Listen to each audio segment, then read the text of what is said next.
It's always taken a moral movement to change America.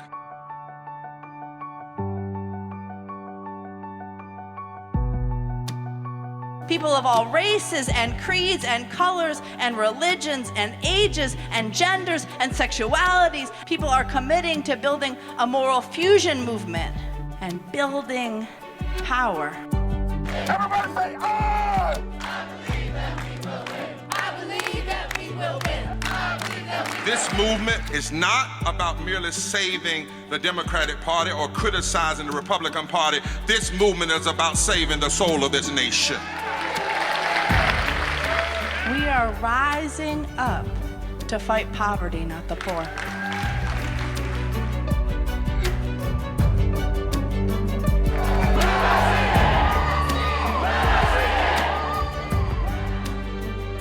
We must do more.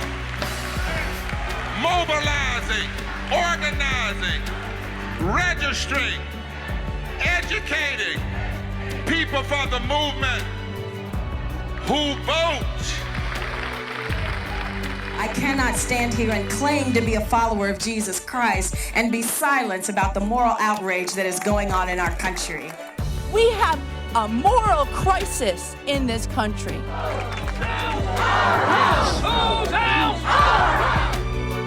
Don't get it! Don't tell out! Thank you, we love you! Thank you, we love you! And any nation that ignores half of its people is in a moral and economic crisis. Forward together, not one step back.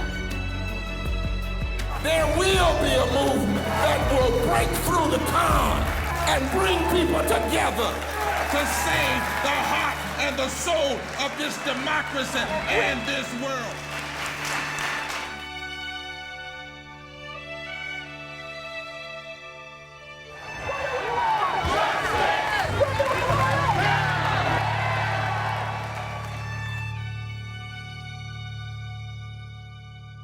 Good evening. My name is Reverend Dr. Liz Theoharis. I'm the director of the Kairos Center for Religions, Rights, and Social Justice at Union Theological Seminary, and the co-chair with the Reverend Dr. William Barber II of the Poor People's Campaign, a national call for moral revival.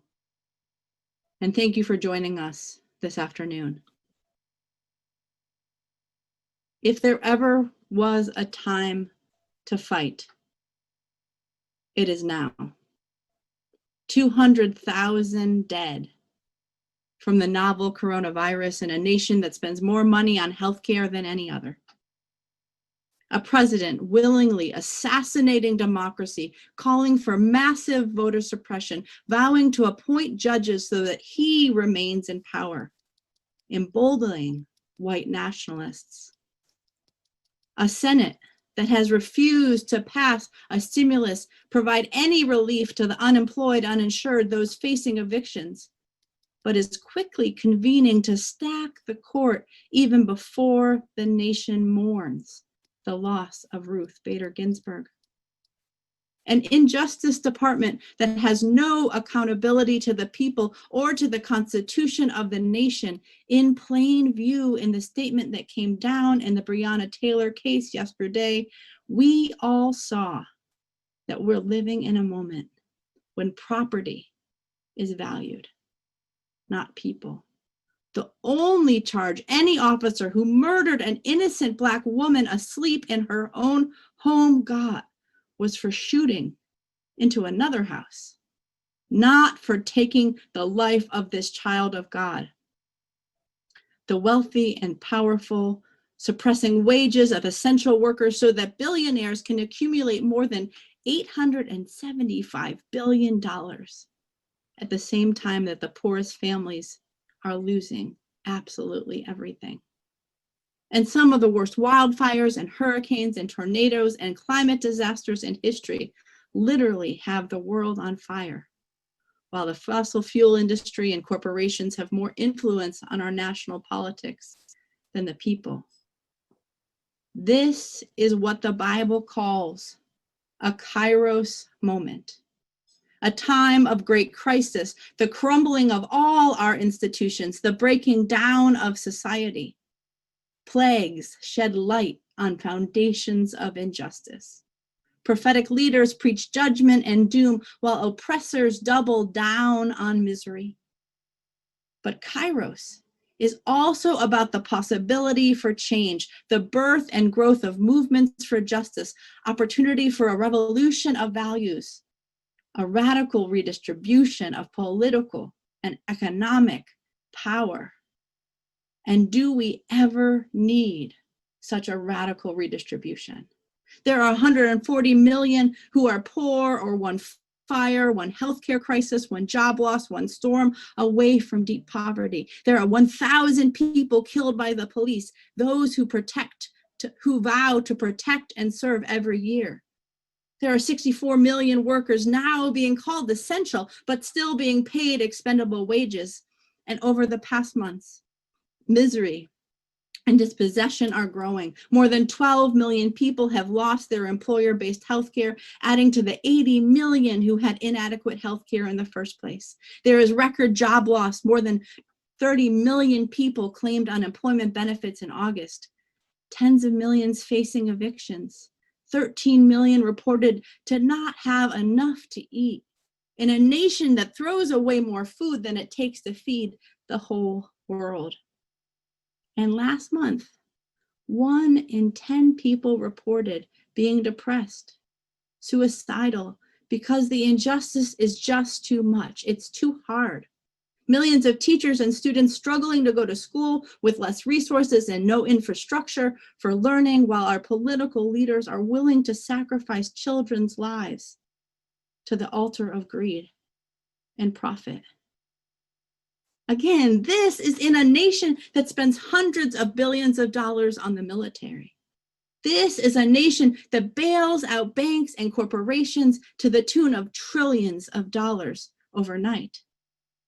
And perhaps people saw this week, Mike Pompeo attempted to create a commission on unalienable rights at the United Nations around religious liberty, around private property. Those are not unalienable rights. Unalienable rights are the right to life, including healthcare and living wages. They're the right to liberty, including freedom from state violence and debt forgiveness. They're the pursuit of happiness, including quality education, paid sick leave. The only way we can achieve these rights is if we shift the narrative, if we build power.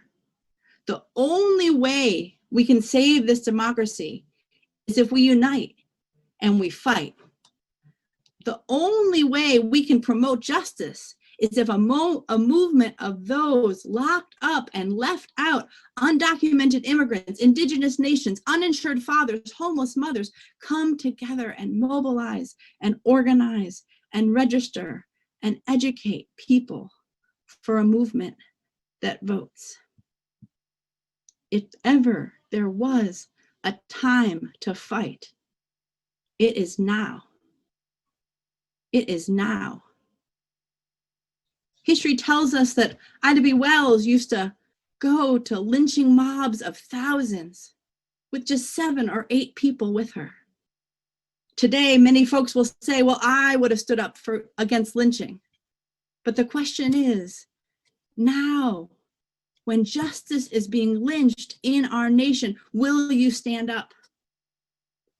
If we were to actually calculate all the people that say that they were a part of civil rights marches, anti-war marches, it would be millions and millions more than who actually showed up at some of those events. But the question is now, will you show up? Will you join your voice for justice? It's going to take a movement of millions to shift this moment. I want to conclude with my favorite quote from the Reverend Dr. Martin Luther King. He said, "The poor and dispossessed of this nation live in a cruelly unjust society. They must organize a revolution, not against their fellow citizens, but against the structures that are at hand and have been called for to lift the load of poverty and injustice. There are millions of people in this nation who have little or even nothing to lose. If they can be helped to take action together, they will be a new and unsettling force in our complacent national life. There is a new and unsettling force rising up in this country. We are at democracy's deathbed. We are united to build a better world. If ever there was a time to suit up in the fight for justice, it is now. History depends on it. Thank you. Indeed, Reverend Dr. Liz, that is the truth. And I want persons who are listening to see on the bottom of the screen how you can take action. I'm Reverend Dr. William J. Barber, and I have the privilege of serving with Reverend Dr. Liz Theoharis as the co-chair of the Poor People's Campaign, and to serve with so many thousands and thousands of you who represent what the Bible calls the remnant. And there's always a remnant of people in the midst of great despair, a remnant of people who hold on to what is right that end up changing and pushing the nation forward. In the book of Hebrews in the New Testament, there is a scripture I'd like to paraphrase, and it basically says, we are in the time when there will be and there is a shaking. There have been shakings before, but there is a shaking. And this shaking will expose everything, because everything that can be shaken will be shaken until only that cannot be shaken will remain. What do you do in a time of shaking like this? Existential shaking. Kairos, as Liz said, shaking. I want to share with you some keys, if you will, that I think we ought to hold on to in this moment. First, you stay with the truth. The interlocking injustices we've been naming the Poor People's Campaign, a national call for moral revival, are the truth. Racism, we have to face it, together with systemic poverty, together with ecological devastation, together with the war economy, and together with the false moral narrative of religious nationalism and white evangelicalism. Even before this moment, we declared and we said these are the interlocking injustices that were cutting at the very heart of our democracy, that were attempting to stop the very heart of our democracy, and that we were being called to be the moral defibrillators of our time and to shock the heart of this nation with those things that are the antithesis to those truths, those ugly realities. It is the truth, and we must stay with this, that it is, yes, this season when we have a particular person in the White House named Trump and his allies, but it's not just Trump alone. It's so much more. We've known that. It is the way in which persons align themselves to keep these interlocking truths together and to impact negatively on the lives of people throughout these United States. We must face, not separately, not as one group of people over here and another group of people over there, but we must face systemic racism, systemic poverty, ecological devastation, the war economy, and the false moral narrative of religious nationalism. And every statistic that Liz just gave to you, every point she just made about what's happening in our courts and what's happening in the attempt to hijack the Supreme Court, what happened in the case of Breonna Taylor and her killers, and on and on and on, the numbers she gave you are all wrapped up in these interlocking injustices. The king once called it triune evils, and we call them interlocking injustices. So we have to stay with the truth. You can't get anywhere without telling the truth. In fact, in a time of deceit, truth itself is revolutionary. But not only must we stay with the truth about what ails us as a nation and what must be challenged and changed, we must stop being surprised. We must stop being surprised when we know the truth. We are seeing what we call necropolitics, the politics of death. The politics of death of some for the greed, the racism, and the lust of power for others. That's a truth that we have to recognize. And it's always been this way. Racism, classism, poverty, oppression, false religious narratives have always had within them a death measurement on the down low, I like to say, always. And which is why we must understand that in this moment of necropolitics, the politics of death, in this shaking, we are seeing what greed and racism and lust of power unchecked will do to a nation, will do to a people. The second thing we have to recognize is we must see that this period of tribulation is also a period of transformation. In fact, tribulation and transformation are happening at the same time. In this tribulation, in this very tribulation, when we see all of the things that Reverend Liz just mentioned, and all of them happening simultaneously, there is also the possibility for the nation to hear what we should have heard years ago. We're learning now that systemic racism and systemic poverty in the midst of COVID, we're learning that they are matters of national security. We're learning that in the midst of those fissures is what gives something like COVID so much power. We're learning that if we had dealt with some things before, we would not have so much problem in the midst of what we're facing now.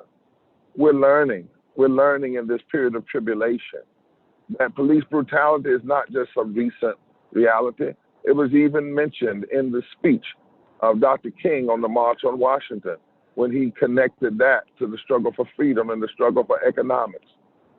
We are learning in this tribulation how ugly these matters are, but also perhaps in this tribulation, there is transformation.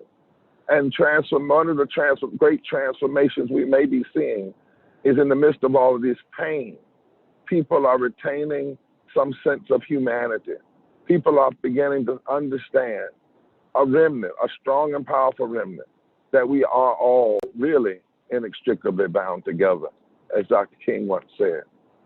We are learning that we did not hear things as a nation we should have heard long ago, but we're getting another chance in the midst of these tribulations. Remember years ago, if you will, what we were told. Let me share with you an extensive quote that we were told as a nation some time ago. Over 40 years ago, 50 years ago, we were told we must develop a federal program of public works, retaining and jobs for all so that none, white or black, will have. At the present time, thousands we are disappearing in the wake of automation and other production efficiency techniques. Black and whites will all be harmed unless something grand and imaginative is done. The stricken white man must realize that he is that's Dr. King 50 years ago.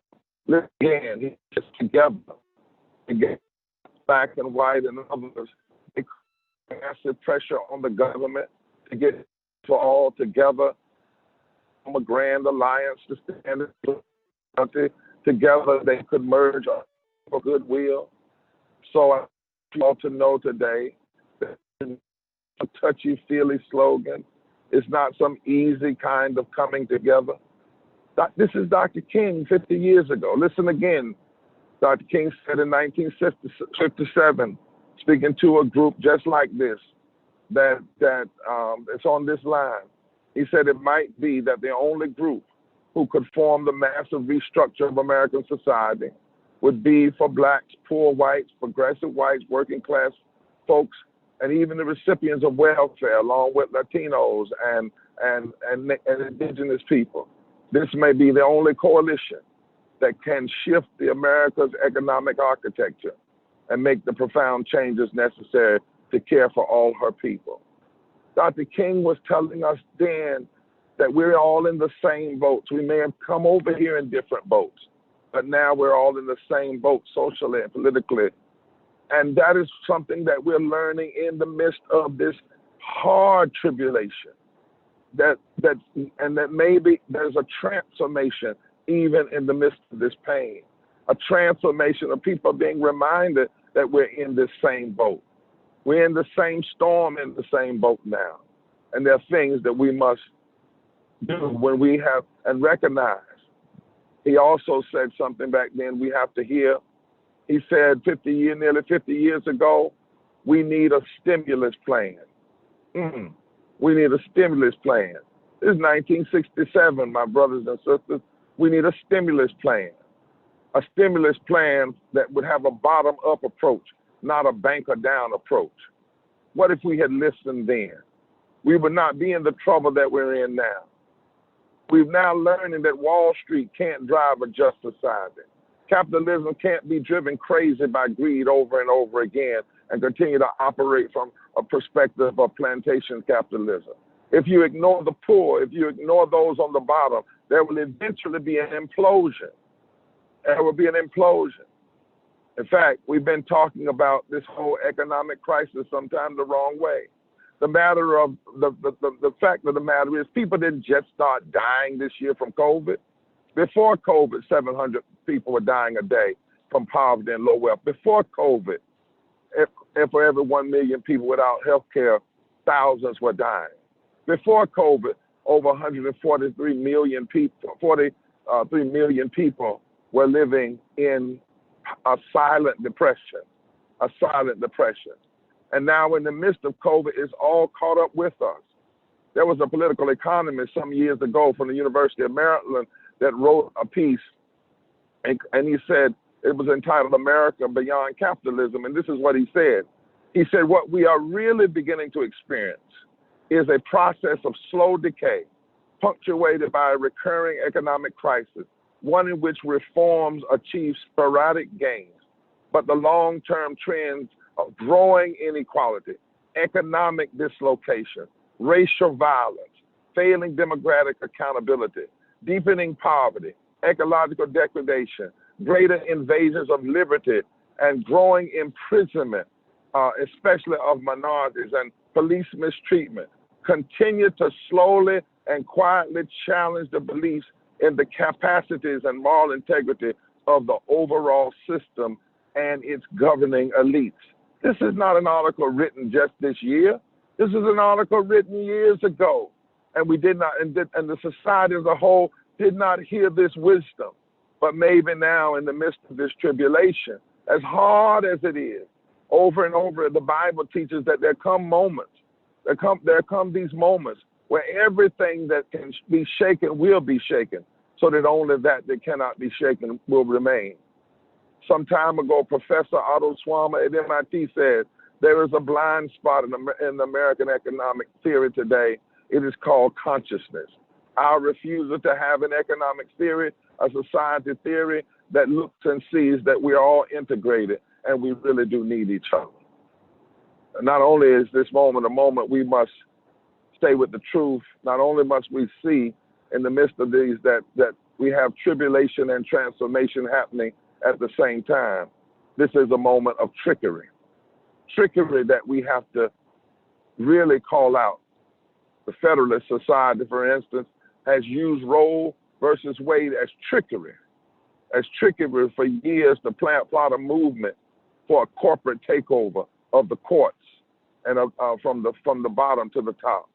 The Federalist Society that grew out of the religion of racism and corporate greed, that grew out of those that fought against desegregation and who've always wanted to take over the power, the economic power of this country. They have combined and they're using this trickery. And the trickery says, let's see if we can't rob 2 seats in the Supreme Court and the American public will just sit back and take it. trickery. Let's see, can't we turn legitimate critique of police brutality into a focus on law and order, and then undermine the law to make protest illegal? Let's see if we can't make protesters of police brutality enemies of the state. Let's see if we can make telling the truth about Black history and the history of racism in this country false history. But my friends, it's not new. It's as old as the mythologies that produced genocide of Indian people and the slavery of Black people and the hatred towards Chinese people and the blaming of the swine flu pandemic 100 years ago on the Spanish people. That's why. And the calling non-violent civil rights protesters and anti-war protesters mobs and thugs in un-America. This is not new. This is why we can never say that Trump is acting un-American. He is acting very much like parts of our American history. Not the only part, but we cannot act as though what we're seeing in him and others is an alien to this society. It is, in fact, a part of the trickery that has been in the society and the reason why there has always needed to be people who will stay with the truth. We see it on full display when a Black man, an attorney general from Kentucky, profusely praises Trump at the Republican convention and then distorts the truth about the purpose of grand juries and whether or not police should have been indicted. All of this happens on the same day Ruth Bader Ginsburg was being laid in state on the Capitol, on the steps of the Supreme Court. It's all trickery. It's trickery, and we must call it what it is. But that's also why, fourthly, we must be tenacious in pushing the platform and principles of the Poor People's Campaign, a national call for moral revival. We must be tenacious in showing it doesn't have to be this way. We can't just curse the darkness. We can't just cry out that the democracy is dying without saying life is possible. It doesn't have to be this way. We must be tenacious and not giving up. We must be tenacious in recognizing that the world needs the world needs our moral prophetic voices, our bodies, our votes, our vision right now. This is not just partisan political work. This is our time. It is our time. Some years ago, when I was dealing with the period of my own personal depression, I wrote a poem. I thought it was for back then, but now more and more as these days are happening, I realize it was for right now. It speaks to how we must be tenacious in holding on to our dreams and visions of the better. We can never be so depressed by what's happening around us that we stop fighting for a better future. The poem I wrote is entitled, "What is Life?" And it raises this question: what is life? Is it to be lived or dreamed about? Perhaps both. Maybe our dreaming determines our living to some degree. And yet so much tries to kill our dreams, snatch our dreams, take away our dreams, defer our dreams, and keep our dreams from reality. Maybe then we must fight for and pray for and ask God to grant us the gift of dreaming afresh and anew. Dreaming God's dreams, dreaming, hoping, and delighting in the things of God freshly poured out upon our hearts and minds like the morning dew. How we need it so. Then perhaps if we dream right, we will live right, and then we shall know the answer to the inquirer's question. What is life? Is it to be lived or dreamed about or both? The Spirit brings the gift of dreaming into the now. What God has hoped becomes, even if at first just in our thoughts, a new reality. We began to see and dream in the now what God has always wanted since the beginning. God's dreams become our desire when the Spirit is at work. Men and women may never understand, but this is what happened deep in the soul of Sojourner and Frederick and Lucretia and Mother Jones and Mary and Martin and Mega and Malcolm and Harriet and Fannie Lou and Rosa and Cesar Chavez and Desmond and Mandela. This is what happened even at their darkest moments. What moved them and so many others God's dream. By the Spirit, come take a look at God's dreams that we must see even in the midst of nightmarish situations. God's dreams. The cow laying down with the bear, children playing over the hole of a snake, lion and lamb frolicking together. God's dreams. Humanity redeemed, grace imparted, pain pushed away, tears wiped, death vanquished, the hungry fed, the hurting healed, racism eradicated, justice ruling, poverty no more, righteous prevailing, deliverance completed, Satan snared, God's dreams. What a wonder, what a look. Our lives are transformed in the midst of tribulation when we dream God's dreams. No longer mere mundane movement, no more settling for superficial answers, away with despair and depression and a life without purpose. We can rise captivated and controlled by God's dreams. And so it seems our dreams determine our living, and we live because of our dreams. O Spirit of the living God, invade once again the nightmarish corners of our minds. Loose the prophetic flow into the depths of our being with God's dreams so that we might live anew and afresh. We must in this moment be tenacious about holding on and seeing God's dreams of justice and love and mercy. We must stay together. We must keep moving non-violently forward together. The great danger in this hour is to retreat to our silos. You see, the oppressors always want to hit us so hard that it will divide us and conquer us. And so they want black people to go in their own corner because of the killings we've seen. And then they want environmentalists in their own corner. And they want workers in their own corner. And they want to keep us divided while those who are engaged in oppression, if you ever notice, they always stay unified. Just together, because that's where we have our political power. That's where we have our moral power. That's where we have our spiritual power. That's why we are together, regardless of race, color, technology.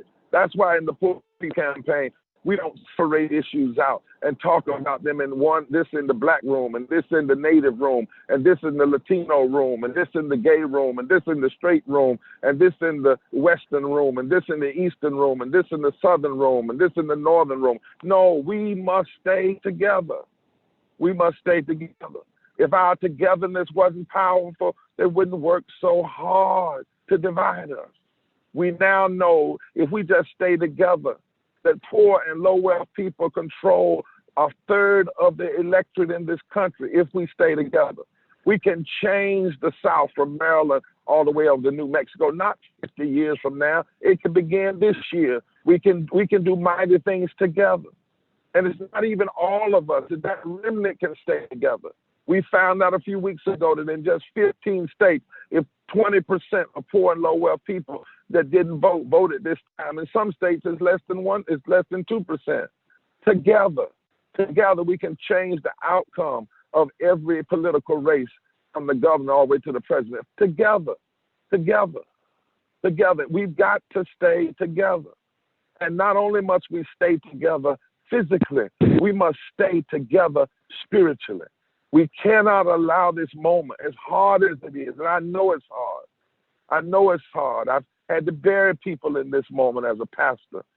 I know it's hard. I know with my own immune deficiencies how troubling these moments have been. I know it's hard. Hard when we can't do some things we want to do. Hard to watch things on TV. Hard to see the downright corruptness of those who are not infected with coronavirus, but are infected with the virus of greed and racism and the lust for power. I know it's hard, but we have to stay together.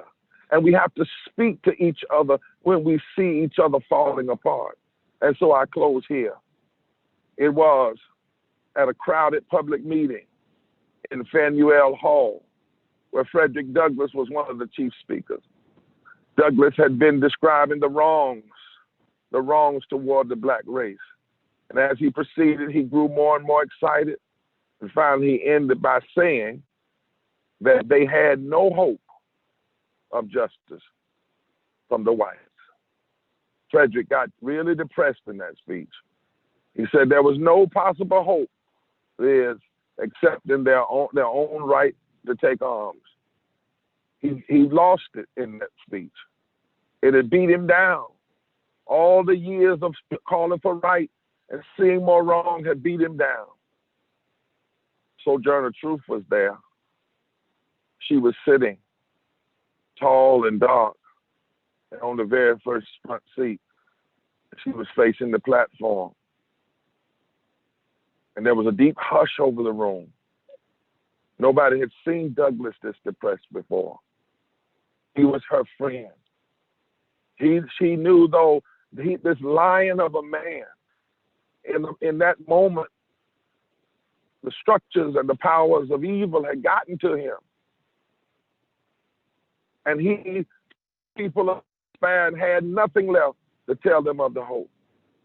And when Douglas sat down, they say, so just looked at him in the quietness of that room while everybody was trying to figure out, if Douglas has lost hope, what can the rest of us do?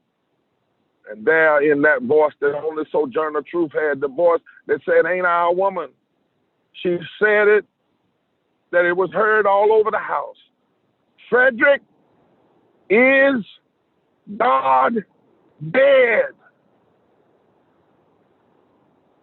And it is said that those words caused Frederick to get it together in his spirit, caused the movement to get it together, caused people to understand that they were not alone. And even in the midst of all of that tribulation and trial, they were instruments being used by God to change the course of history. I declare unto you today, God is not dead. The spirit of justice is not dead. The spirit of love is not dead. And so let us be the ones that take on the politics of death and bring life, not in our own strength alone, but in the strength of that which is life itself. God bless you. Love you.